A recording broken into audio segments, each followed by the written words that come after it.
coach because I've played golf pretty much all my life, or at least from being age of 9.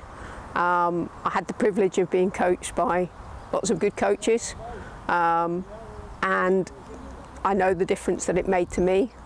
I sort of, when I'd finished my career as a player, it's just seemed the natural step really. I'd got so much knowledge and enthusiasm for the game, and when I was playing, people would ask me for tips and help, so it seemed a natural thing to actually get the qualification and to turn it into a career, which has been an absolute privilege.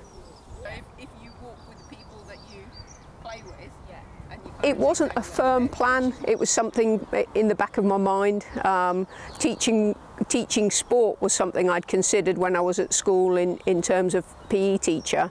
But I think because I was so focused on playing, that at that time I wasn't thinking about what I was doing afterwards. I was very focused on the here and now. But it was just natural progression. Always made sense, I think. Very easy to get into. The hardest thing was probably finding a club that would employ me. But in terms of getting the coaching qualification, I did it as a 3-year foundation degree with the PGA, and they run the course every year. It starts from the beginning of October, so in terms of getting on the course was very easy.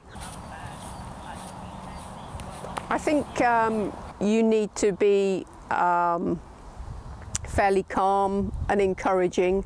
I think you need to have good structure in your lesson, so you need to know kind of what to look for and how to look for it, so that you diagnose the right thing. There's no point in making a quick diagnosis and start working on something and then finding out 2 or 3 swings later that actually that's not the main problem, it's caused by something else. So I think just taking your time really, keeping it fairly simple, finding out what the person having the lesson wants from golf. If you've got someone that just wants to go out and play and keep it fairly simple, then you give them fairly simple things that will make a difference.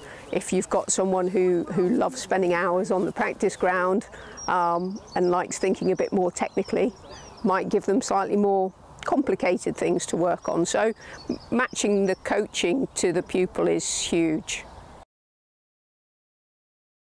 It changes my life in that it gives me an insight into what a lot of other people are going through. So in my role, I do some time in the shop and I play with members here at the club as well as the coaching.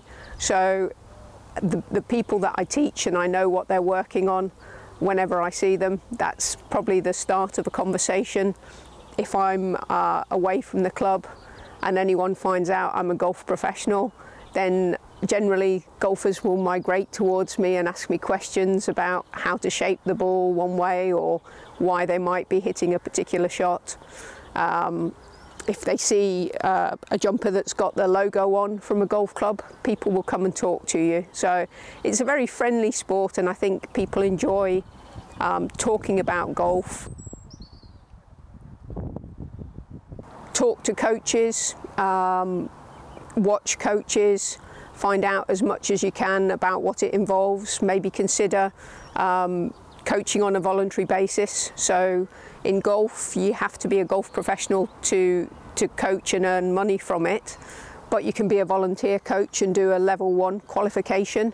And most professionals like myself would love to have someone at their club who's volunteering and offering to help, especially again with the juniors. So I think that would be the first step for anyone, would be get the level 1 qualification, help an experienced coach, find out if it is something you enjoy, and if it is, then take it further.